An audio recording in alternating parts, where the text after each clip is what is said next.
Download aplikasi Bekal Islam dan kunjungi web bekalislam.com. Bismillahirrahmanirrahim. Assalamualaikum warahmatullahi wabarakatuh. Alhamdulillah, salatu wassalamu ala rasulillah wa ala alihi wa sahbihi wa ala. Hadirin hadirat yang dirahmati Allah subhanahu wa ta'ala, kita lanjutkan pembahasan kita tentang sirah nabawiyah.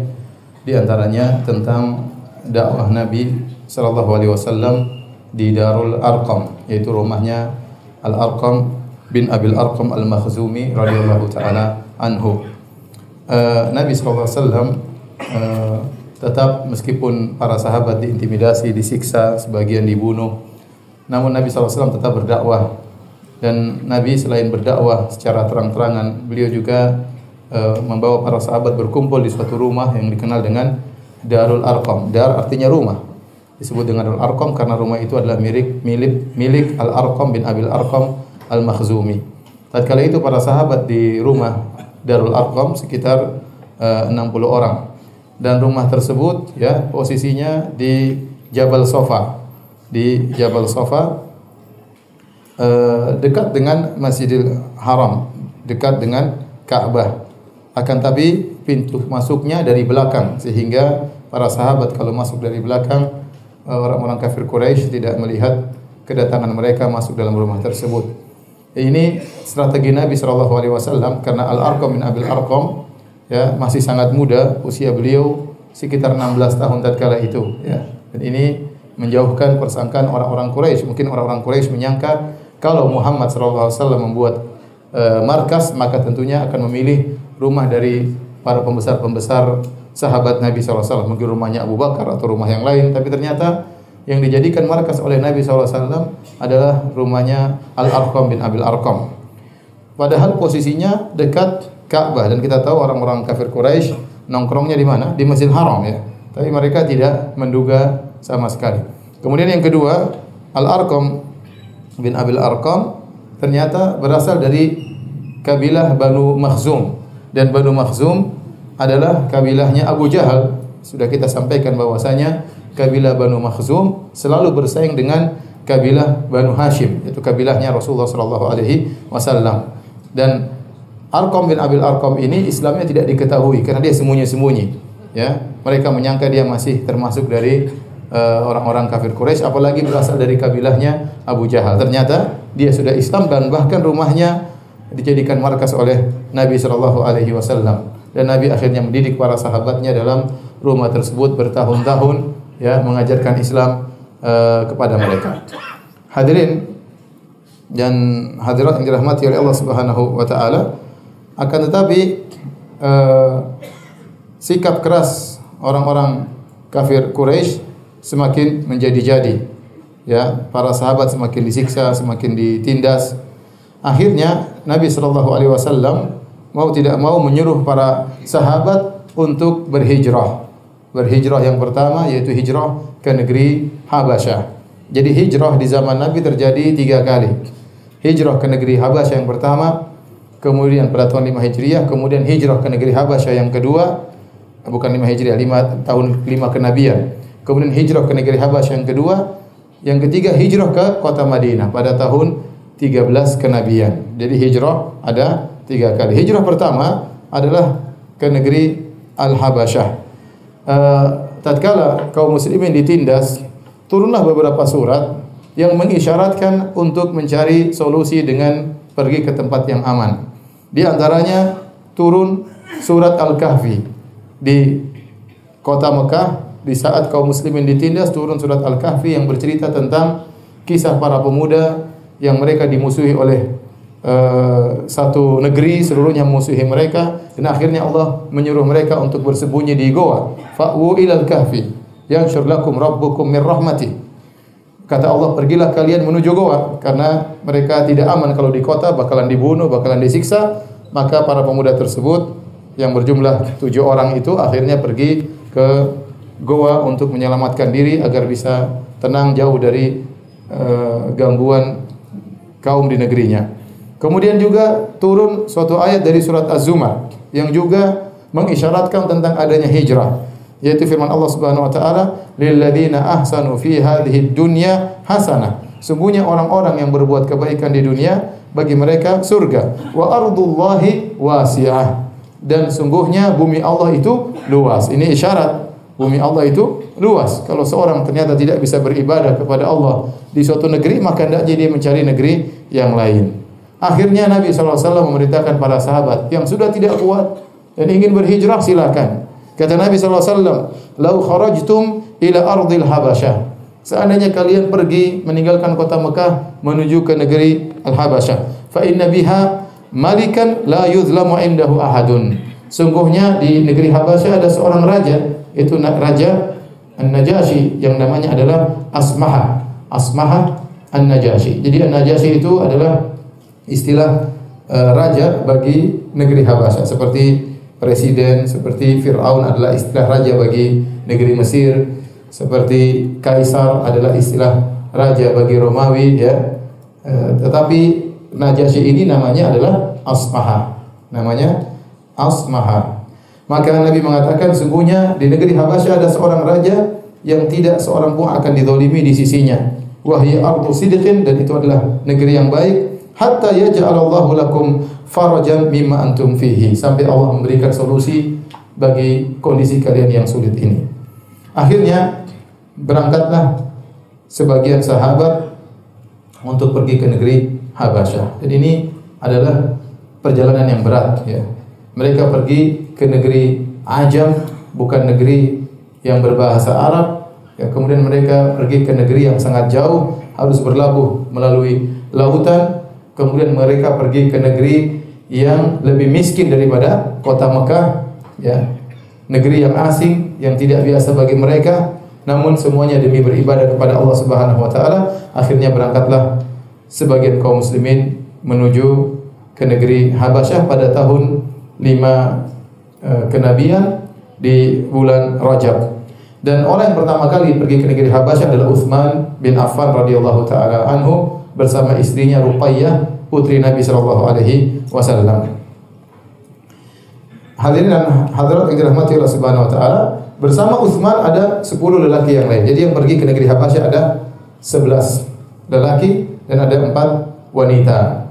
Di antara lelaki tersebut adalah Utsman bin Affan, kemudian Abu Hudzaifah bin Utbah bin Rabi'ah, kemudian Az-Zubair bin Al-Awwam, Mus'ab bin Umair, Abdurrahman bin Auf, Abu Salamah, Utsman bin Mad'un, Amir bin Rabi'ah, Abu Sabrah, Suhail ibnu Baydha, Abu Hatim bin Amr. Ini laki-laki. Adapun perempuan di antaranya Ruqayyah, istrinya Utsman bin Affan radhiyallahu taala anhu, putrinya Nabi sallallahu alaihi wasallam, kemudian Sahlah bintu Suhail, istrinya Abu Hudzaifah bin Utbah, ya. Kemudian Ummu Salamah, istrinya Abu Salamah, ya. Maka mereka pun berangkat menuju ke negeri Habasyah. Mereka keluar diam-diam menuju ke negeri Habasyah. Di antara mereka ada yang berjalan kaki, di antara mereka ada yang naik kendaraan. Tatkala sudah tiba di tepi pantai, Allah mentakdirkan ternyata ada 2 perahu atau 2 kapal yang lagi bersandar dan akan segera pergi ke negeri Habasyah. Maka mereka segera naik kapal tersebut. Begitu mereka naik sudah berlabuh berjalan, tahu-tahu orang-orang Quraisy mengejar mereka tapi sudah terlambat. Akhirnya sampailah mereka ke negeri Habasyah dalam kondisi aman dan tentram. Dan mereka tinggal berbulan-bulan ke negeri Habasyah. Namun akhirnya mereka balik lagi ke Mekah. Kenapa mereka balik lagi ke Mekah? Karena ada satu peristiwa yang menimbulkan isu tersebar bahwasanya orang-orang Quraisy di Mekah sudah pada sadar, sudah pada masuk Islam. Ada isu berita seperti ini, sehingga mereka akhirnya balik ke negeri kampung mereka, kota Mekah. Ternyata berita tersebut adalah isu yang tidak benar. Adapun kenapa bisa timbul isu ini, diriwayatkan oleh Imam Al-Bukhari dan Imam Muslim dari Ibnu Mas'ud radhiyallahu taala anhu, beliau berkata, "Awwala suratin unzilat fiha sajdatun wan najm." Ya, qala fasajara Rasulullah sallallahu alaihi wasallam wa sajada man khalfahu illa rajulan ra'aitu akhadha kaffan min turabin fasajada alaihi. Di antara surat yang pertama kali turun di antaranya di kota Mekah adalah yang ada sajadahnya adalah surat An-Najm. Ini surat pertama yang ada sajadahnya adalah surat An-Najm. Maka Rasulullah SAW baca surat An-Najm sampai akhir ayat, ya. Di akhir ayat Allah memerintahkan untuk sujud. Maka Nabi pun sujud. Waktu Nabi sujud, para sahabat di belakang Nabi juga ikut sujud. Ini baru pertama surah turun ada ayat sajadahnya. Maka orang-orang yang lagi di situ juga ikut-ikutan sujud, termasuk orang-orang Quraisy. Mereka ikutan sujud. Kecuali ada seorang lelaki, aku melihatnya mengambil segenggam pasir, tanah, kemudian dia sujud di atas tanah tersebut. Fara'aitu ba'da dzalika qutila kafiran. Dan saya lihat lelaki tersebut ternyata tewas dalam kondisi kafir. Lelaki tersebut adalah Umayyah bin Khalaf, yaitu majikannya Bilal yang menyiksa Bilal. Dalam riwayat yang lain, ya, dengan sanad yang sahih dalam Musnad Imam Ahmad dan juga Mustadrak Al-Hakim dari Al-Mutallab ibni Abi Wada'ah, dia berkata, "Ra'aitu Rasulullah sallallahu alaihi wasallam sajada fi Najm." Aku melihat Nabi di Mekah, Rasulullah sallallahu tatkala baca surat An-Najm, Rasulullah sallallahu sujud. Wa sajada nasu ma'ahu. Dan orang-orang ikut sujud waktu itu, termasuk orang kafir Quraisy. Walam asjud ma'ahum, dan saya tidak sujud. Waktu dia masih musyrik. Fala ada sujuda fiha abadan. Ya, setelah dia masuk Islam, selalu dia sujud kalau mendengar surat As-Sajdah. Ya. Kenapa mereka sujud? Disebutkan oleh para ulama karena mereka terkagum-kagum dengan surat An-Najm. Biasanya mereka tidak mau mendengar Al-Qur'an dengan baik. Pokoknya kalau lagi dibaca Al-Qur'an, maka mereka tidak mau dengar. Bahkan mereka berkata, la tasma'u li hadzal Qur'an walghaw fihi la'allakum taghlibun. Jangan dengar Al-Qur'an, jangan dengar Al-Qur'an. Bikin kegaduhan supaya kalian tidak mendengar Al-Qur'an. Namun qadarullah waktu itu Nabi baca surat An-Najm dari awal sampai akhir lengkap, dan mereka lagi di situ, lagi di Masjidil Haram, karena tempat nongkrong mereka di mana? Di Masjidil Haram. Waktu Nabi lagi salat kemudian baca Al-Qur'an, atau Nabi sedang baca surat An-Najm, Nabi baca dari awal sampai akhir. Wan najmi idza hawa ma dhalla sahibukum wa ma ghawa. Dan itu ayat-ayat yang sangat indah. Dan orang kafir Quraisy mereka ahli bahasa. Mereka tahu betul bagaimana balaghahnya Al-Qur'an, bagaimana indahnya Al-Qur'an. Disebutkan oleh sebagian para ulama, ini baru pertama mereka mendengarkan surat secara sempurna dari awal sampai akhir, dan mereka tercengang mereka mendengar surat tersebut. Sampai firman Allah Subhanahu wa taala, ya, wal mu'tafikata ahwa. Dan kaum Lut yang telah, ya, faghasyaha ma ghasya, yang Allah hancurkan mereka. Fa bi ayyi ala rabbika tatamara. Nikmat apa Allah apa yang kalian perdebatkan? Hadza nadhirum minan nudhuril ula. Sesungguhnya adalah peringatan. Ya, azifatil azifah, telah dekat hari kiamat. Laisa laha min dunillahi kashifah. Tidak ada yang bisa mengungkapkan hari kiamat kecuali Allah. Afa min hadzal hadithi ta'jabun. Apa kalian, ya, takjub dengan Al-Qur'an, ya, mengejek dan yang lainnya, wa tadhakuna wa la tabkun, dan kalian tertawa, kalian tidak menangis dengan Al-Qur'an, wa antum samidun, dan kalian cuek dengan Al-Qur'an.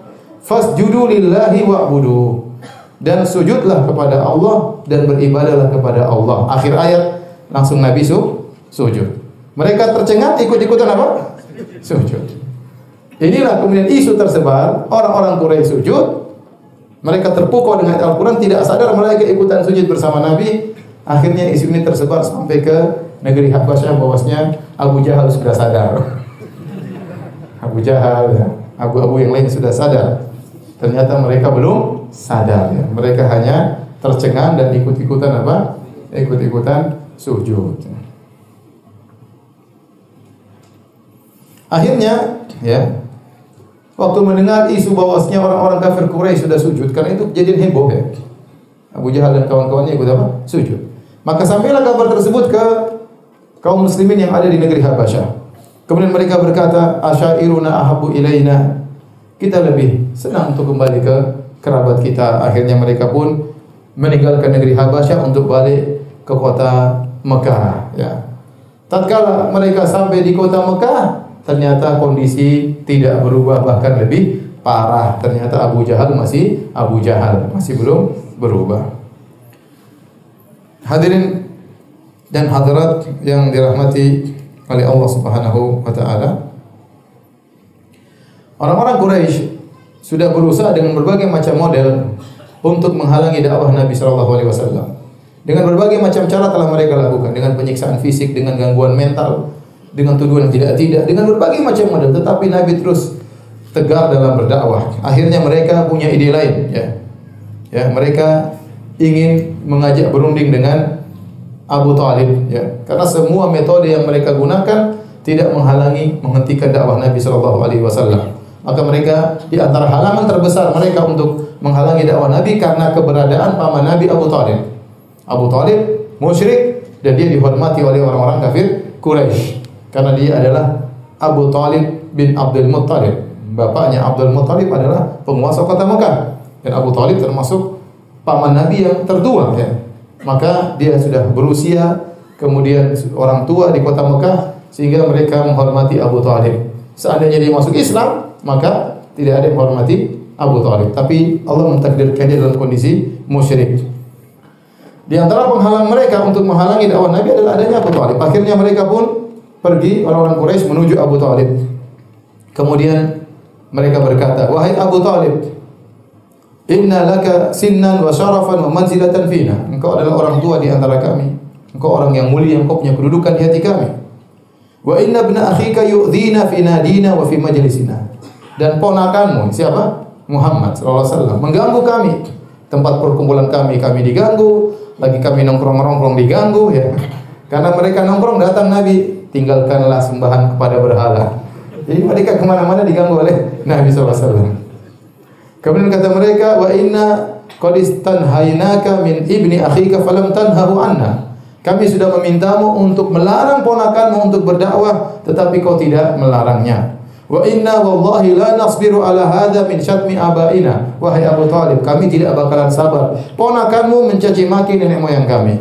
Wa tasfi ahlamina, membodoh-bodohkan orang-orang besar pembesar di antara kami. Wa aibi alihatina, dan ponakanmu mencela Tuhan-Tuhan kami. Kurang apa lagi kan? Nenek moyang dicela, pembesar-pembesar Quraisy dicela, Tuhan-Tuhannya juga dicela. Hatta takuffahu anna, sampai kau hentikan dia tidak mengganggu kami lagi. Au nunazilahu wa iyyaka fi dzalika, atau kami akan samakan engkau dengan ponakanmu. Hatta yahlika ahadul fariqain, kemudian kita akan berperang. Kita lihat siapa yang akan binasa di antara dua kelompok ini. Hal ini menjadi perkara besar bagi Abu Talib, ya. Susah bagi dia meninggalkan kaumnya, apalagi memusuhi kaumnya. Ya, sementara dia belum mau masuk Islam, ya. Dan dia juga tidak ingin meninggalkan ponakannya. Bagaimana dia meninggalkan ponakan yang sangat dia cintai? Maka dia utus anaknya Aqil, anaknya yang paling tua, ya, atau kakaknya Ali bin Abi Thalib, Aqil, ya. Ila Rasulullah sallallahu alaihi wasallam, maka Aqil bin Abi Thalib datang kepada Rasulullah sallallahu alaihi wasallam. Jadi anaknya Abu Thalib ada Talib, ada Aqil, ada siapa? Ali, ada Ja'far, ya. Ada Ja'far, ada Ali. Ali yang paling kecil. Falamma ja'a Rasulullah sallallahu alaihi wasallam qala lahu, ya. Tatkala datang kepada Rasulullah sallallahu alaihi wasallam, kemudian Aqil berkata, ya,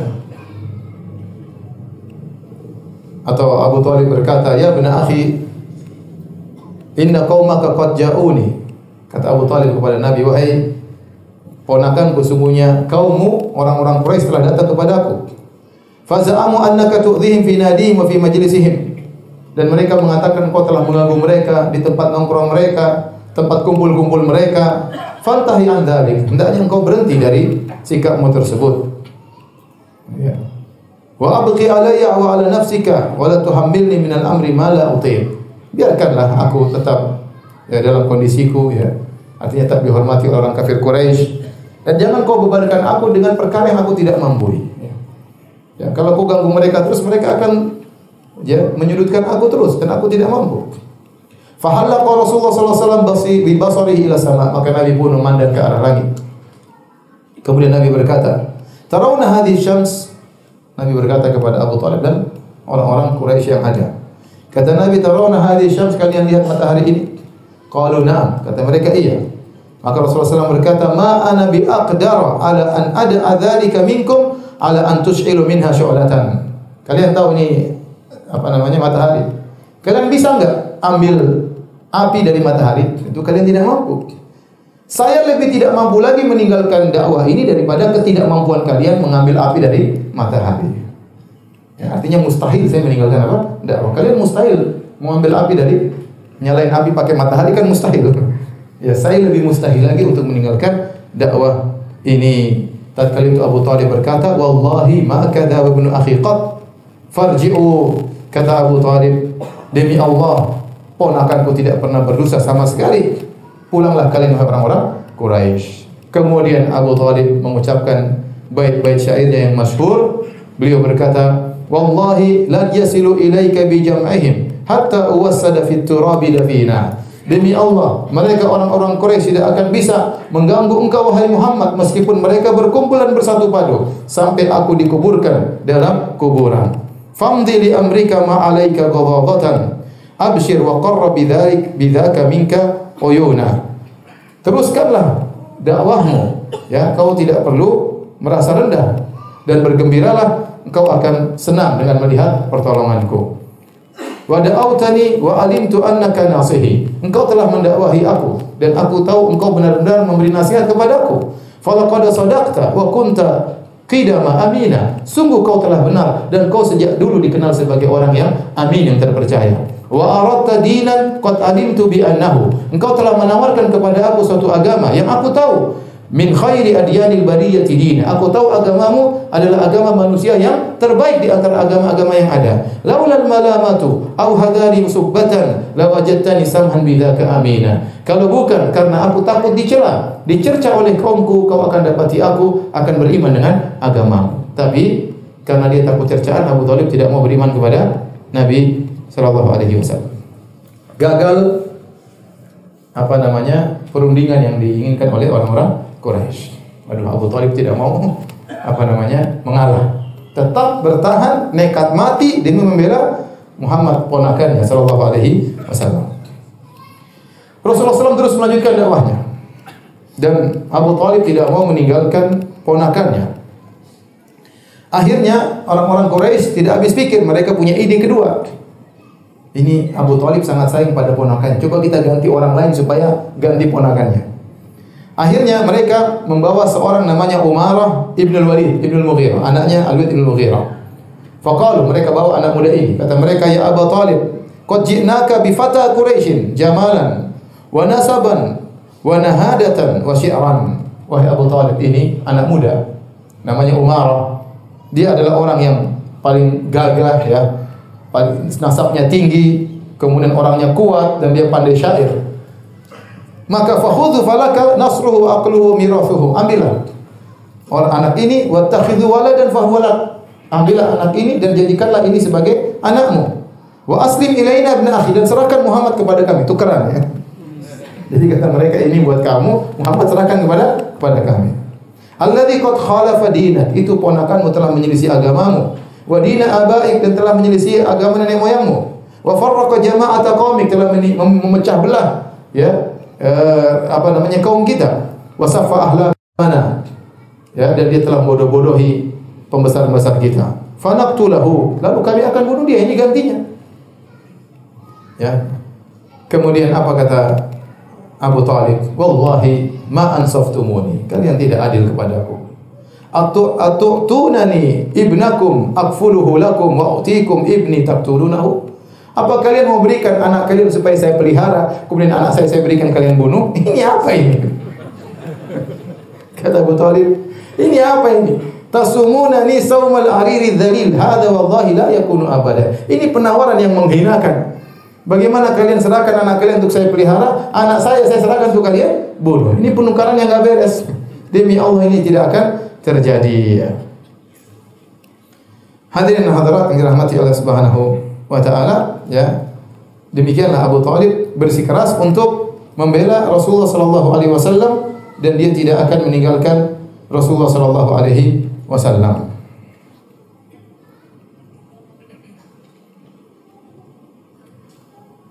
Baik. Kita lanjutkan pada kisah berikutnya tentang kisah Islamnya Hamzah bin Abdul Muttalib. Islamnya Hamzah bin Abdul Muttalib. Kita tahu bahwasanya Hamzah bin Abdul Muttalib adalah pamannya Nabi, ya, tapi dari ibu yang berbeda, ya. Ya, dari bapaknya Nabi dengan Hamzah ibunya berbeda. Jadi Abdul Muttalib punya istri ada 4 atau 5, ya. Kemudian dari istri 4 istrinya tersebut punya anak laki-laki 10. Di antaranya bapaknya Nabi Abdullah dan Abu Thalib satu ibu, Hamzah dari ibu yang lain. Tapi Hamzah adalah paman Nabi SAW Dan dia sangat dekat dengan Nabi SAW sebagaimana pernah kita jelaskan. Bahwasanya Hamzah adalah saudara sepersusuan Nabi SAW. Ini yang pertama. Yang kedua, umurnya dekat dengan Nabi SAW, yaitu umurnya lebih tua dari Nabi 2 tahun atau 4 tahun. Ya, sehingga Hamzah sangat dekat dengan Nabi SAW.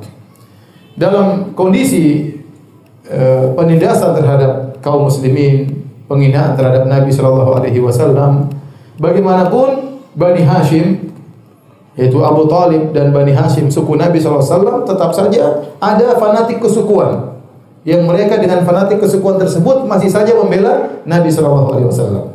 Masih banyak Bani Hashim yang bela Nabi SAW, kecuali Abu Lahab, paman Nabi, yang dia sangat benci kepada Rasulullah SAW. Tapi Bani Hashim yang lain, mereka tidak memusuhi Nabi SAW dengan permusuhan yang kuat. Bahkan sebagian mereka membela. Kenapa? Karena Muhammad adalah dari kabilah mereka. Meskipun mereka musyrik, mereka masih sayang kepada Rasulullah SAW. Di antaranya Hamzah. Hamzah akhirnya masuk Islam. Adapun sebab Hamzah masuk Islam, ya, bahwasanya suatu hari Abu Jahal lewat di sisi Nabi SAW dan Nabi sedang berada di Bukit Sofa. Maka kemudian Abu Jahal mencaci maki Rasulullah SAW. Wa syatamahu, dicaci maki, dihina. Wa nala minhu ba'dha ma yakrah, melakukan perkara-perkara yang dibenci oleh Rasulullah SAW. Wa Rasulullah SAW sakit, Rasulullah SAW hanya terdiam dengar ocehan Abu Jahal. La yukallimuhu, Nabi tidak balas sama sekali ocehan Abu Jahal. Thumman saraf, kemudian Abu Jahal pun pergi. La'natullah alaihi. Kemudian dia pergi ke nadin min Quraisy indal Ka'bah. Kemudian dia pergi ke tempat nongkrong-nongkrong orang-orang Quraisy dekat Ka'bah. Abu Jahal pergi setelah maki-maki Nabi, dia pergi fajalasa ma'ahum, kemudian duduk sama kawan-kawannya. Ternyata waktu Abu Jahal lagi maki-maki Nabi, ada budak perempuan milik Abdullah bin Jud'an yang dia tinggal dekat situ, dekat Bukit Sofa. Dia mendengar makian Abu Jahal kepada Nabi SAW. Tiba-tiba setelah itu datanglah Hamzah. Jadi Abu Jahal sudah pergi, Nabi juga sudah pergi. Tiba-tiba datang Hamzah mutawahishan qausahu raji'an min qanasin lahu. Hamzah baru pulang, sedang membawa busur panahnya masih dipegang, ya, dia baru saja berburu. Kemudian dia lewat di Bukit Sofa. Tatkala dilihat oleh budak wanitanya Abdullah bin Jud'an, maka dia panggil, "Ya Aba Umarah, wahai Hamzah. Lau ra'aita ma laqiya ibnu akhika Muhammadun anifan." Seandainya kau lihat apa yang ditimpa oleh ponakanmu Muhammad min Abil Hakam ibni Hisham, gangguan yang dilakukan oleh Abul Hakam bin Hisham, itu oleh Abu Jahal. Wajadahu hahuna jalisan fa'adha wa sabbahu. Abu Jahal tadi lewat, lihat Muhammad lagi duduk di sini, tahu-tahu dia berhenti, kemudian dia maki-maki Muhammad. Ya. Kemudian dia pun sehabis maki-maki Muhammad, tsumman sarafa anhu, kemudian Abu Jahal pun pergi. Walam yukallimu Muhammad, sementara ponakan Muhammad tidak balas sama sekali, hanya terdiam. Hamzah emosi. Bagaimanapun Muhammad, saya musyrik, dia muslim, tapi ini ponakan saya. Ya. Ada manfaat juga fanatik apa? Fanatik kesukuan. Ya. Fahtamal Hamzah al-ghadab, maka dia pun ngamuk Hamzah. Ya, ini Allah membuat ini sebab untuk dia masuk Islam. Wa kana Hamzah tu'azzafatan fi Quraisy wa ashadda syakima. Dan Hamzah adalah seorang pemuda yang sangat kuat, yang dia sangat kuat pukulannya.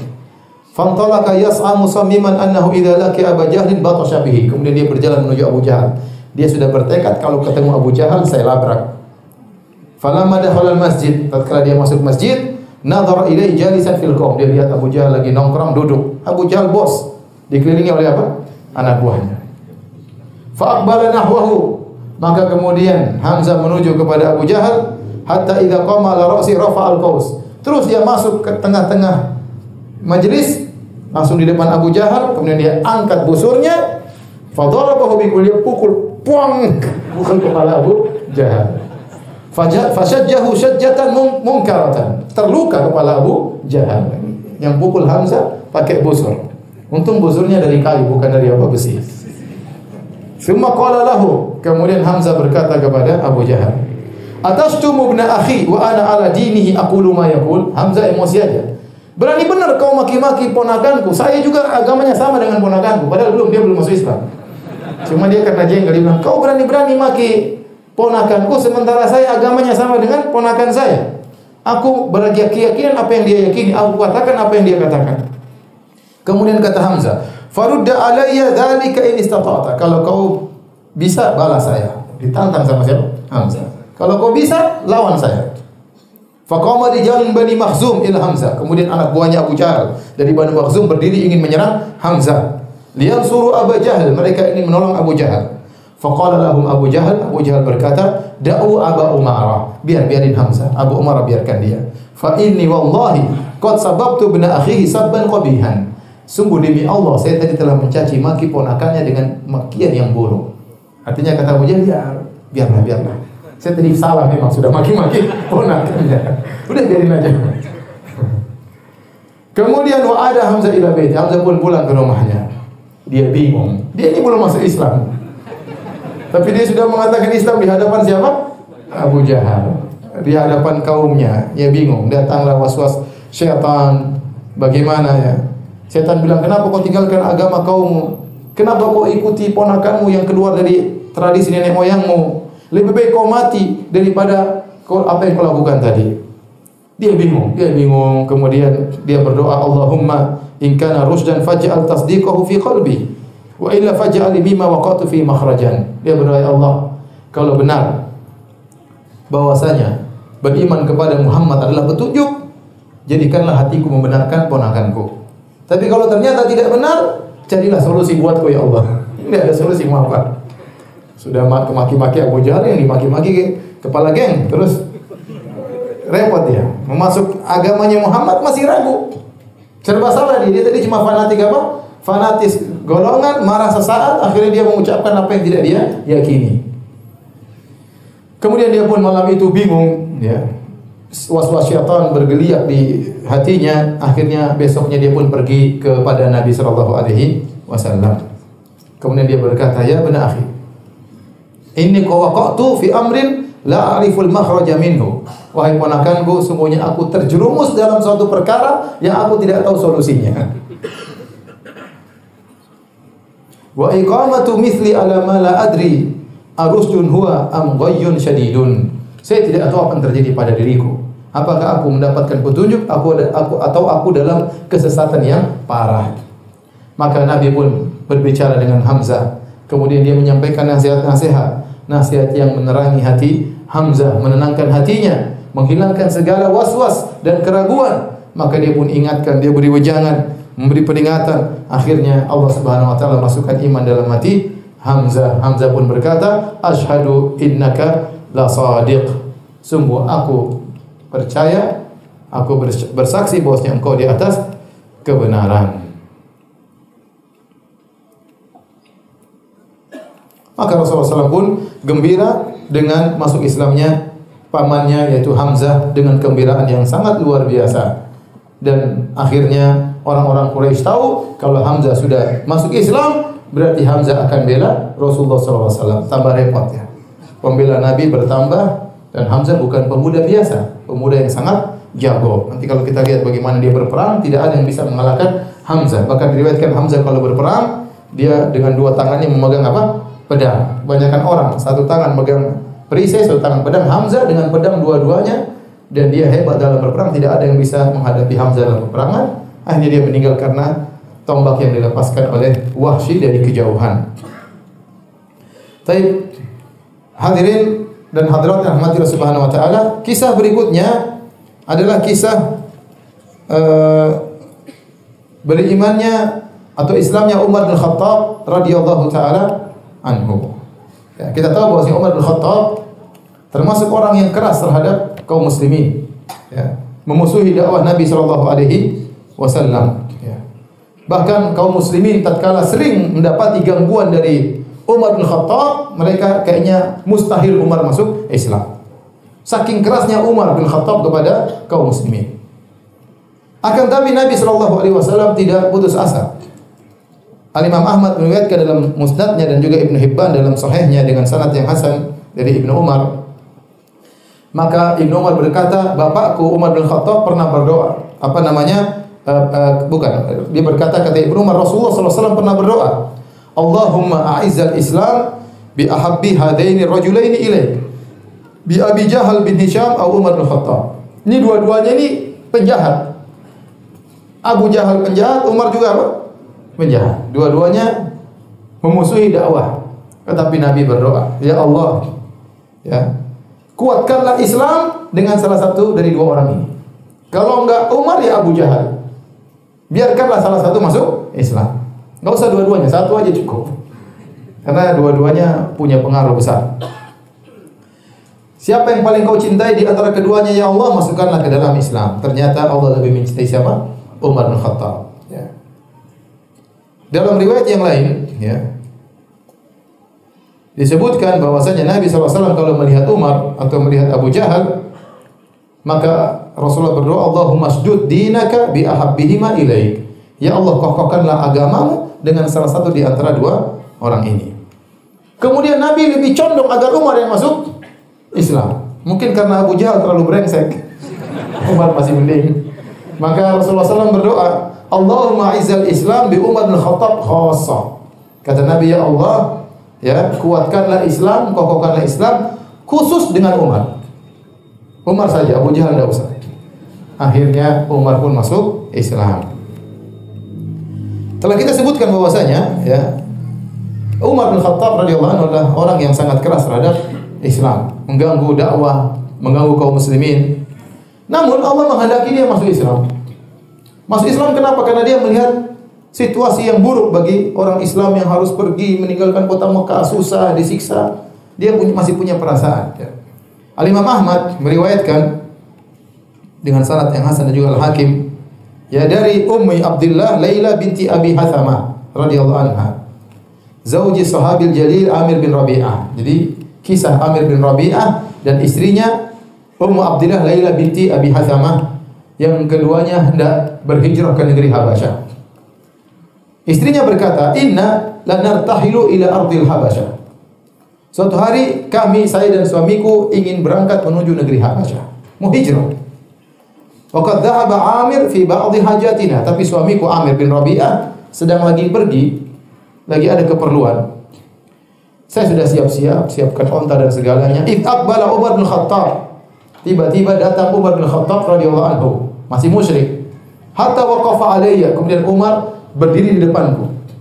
Depan Ummi Abdullah Laila binti Abi Hathamah. Wa huwa ala syirkihi. Umar masih musyrik tatkala itu. Dia berkata, "Wa kunna nalqa minhu al-balaa'a adan lana wa shiddatan alaina." Kami selalu diganggu oleh Umar, disakiti oleh Umar. Dia keras kepada kami. Tiba-tiba Umar menyapa Laila ini, istrinya Amir bin Rabi'ah.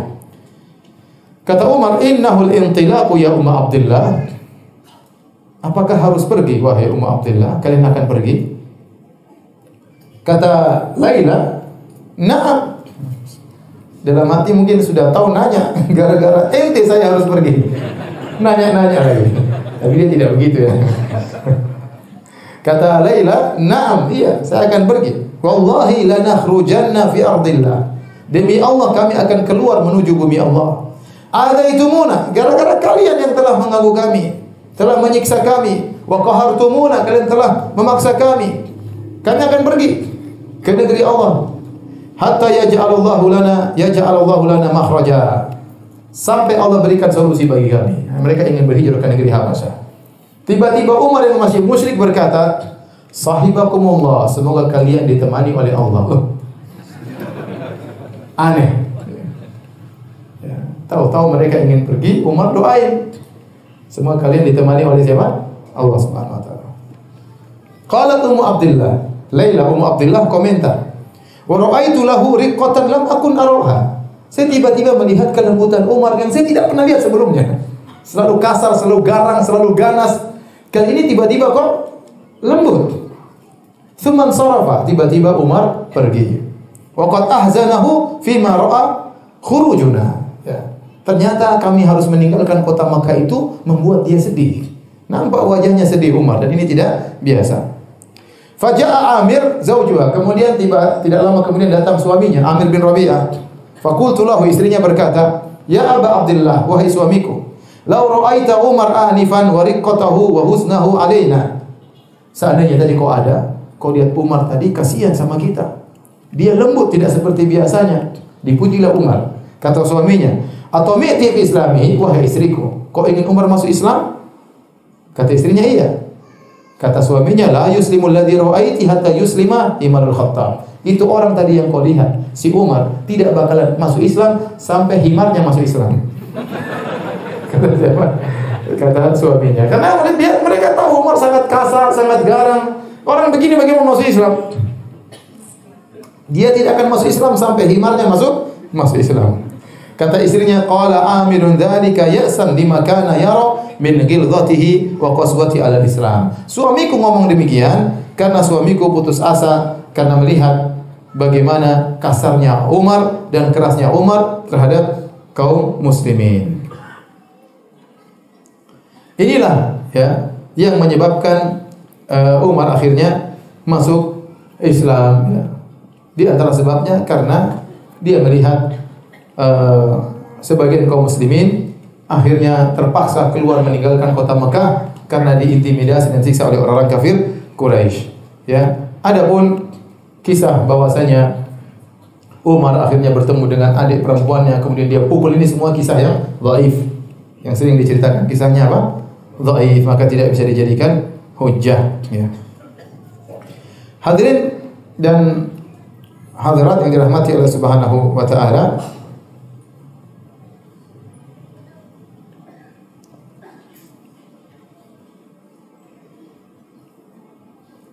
Umar masuk Islam ya.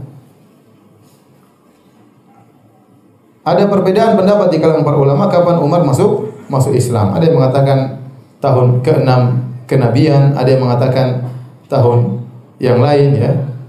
Tetapi intinya ya Umar ya, ada yang mengatakan tahun setelah itu ya, karena sekitar tahun 9 setelah kenabian baru kemudian Umar masuk Islam. Allah alam mana yang lebih benar. Tatkala Umar masuk Islam, maka kabar tentang Islamnya Umar tersebar kemana-mana. Ibnu Hibban meriwayatkan dalam sahihnya dan juga Imam Ahmad dalam Fadail Sahabah dengan sanad yang kuat dari Ibnu Umar. Dia berkata tentang cerita tentang ayahnya. Dia berkata, "Lamma aslama abi Umar, lam ta'lam Quraisyun bi islamihi." Tatkala Umar masuk Islam, orang-orang Quraisy tidak tahu kalau dia sudah masuk Islam. Dan Umar ingin menebarkan berita dia sudah masuk Islam. Dia bangga masuk Islam dan ingin orang lain semuanya tahu dia sudah masuk Islam. Tapi tidak ada yang tahu. Ya, zaman dulu nggak ada WhatsApp, tidak ada medsos ya.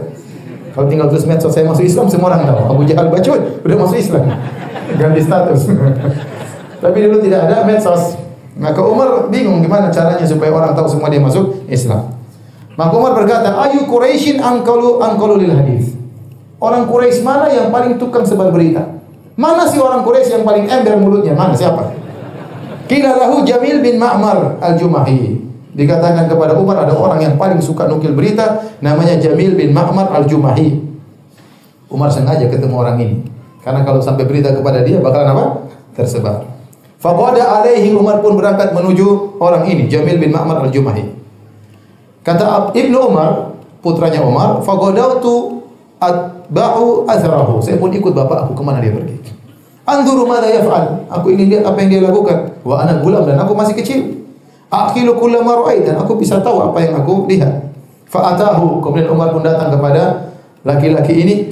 Kemudian Umar berkata, "Ama alimta ya Jamil anni qad aslamtu, wahai Jamil, apakah kau tidak tahu saya sudah masuk Islam? Wa dakhaltu fi dini Muhammadin." Umar provokasi ini. Dan saya sudah masuk dalam agamanya Muhammad. Qala fa wallahi ma raja'u hatta qama yajur rida'ahu. Ini si Jamil tidak sempat jawab. Begitu tahu Umar masuk Islam, dia langsung kabur pergi. Cepat-cepatan sampai ridanya tergeret di tanah. Dan Umar ikut. Wa atba'ahu Umar ikut. Aku pun ikut, kata Ibnu Umar, ikut bapakku. Hatta idza qama ala babil masjid. Akhirnya si Jamil ini sampai di depan pintu Masjidil Haram. Fasaraha bi a'la sautihi. Kemudian dia berteriak dengan suaranya yang paling ember, "Ya ma'syara Quraisy, wahai orang-orang Quraisy sekalian." Wa hum fi andiyatihim haulal Ka'bah. Mereka sedang nongkrong di pinggiran Ka'bah. Biasa, Abu Jahal CS lagi nongkrong di mana? Abu Jahal di Ka'bah. Dia berkata, "Ala inna Umar bin Khattab qad saba." Ketahuilah Umar bin Khattab telah keluar dari tradisi nenek moyangnya. Kemudian Umar di belakang nyeloteh. Umar mengatakan menimpali, "Kadzab, dusta orang ini." Kata Umar, "Dusta orang ini." Dia bilang, "Saya keluar dari tradisi nenek moyang saya, soba, dusta orang ini. Walakin qad aslamtu asyhadu an la ilaha illallah wa anna Muhammadan abduhu wa rasuluh." Ini orang dusta, tetapi saya sudah masuk Islam dan saya bersaksi bahwasanya tidak ada yang berhak disembah kecuali Allah dan Muhammad adalah hamba Allah dan Rasulnya. Heboh orang. Fatharu ilaihi. Orang-orang kemudian datang menuju kepada Umar. Kemudian Umar berkelahi dengan mereka, mereka berkelahi dengan Umar. Dan Umar tidak peduli, Umar sangat kuat.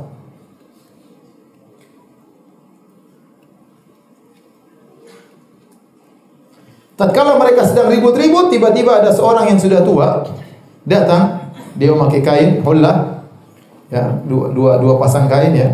Kemudian dia berdiri di hadapan mereka. Kemudian dia berkata, "Ada apa dengan kalian? Kenapa gaduh?" Qalu, mereka ribut. "Sabah Umar bin Khattab masuk Islam, keluar dari tradisi kita." Kata dia, "Apa? Umar keluar dari tradisi kita? Rajulun ikhtar li nafsi amran, famadza turidun?" Ya sudah, dia pilih itu, biarin aja.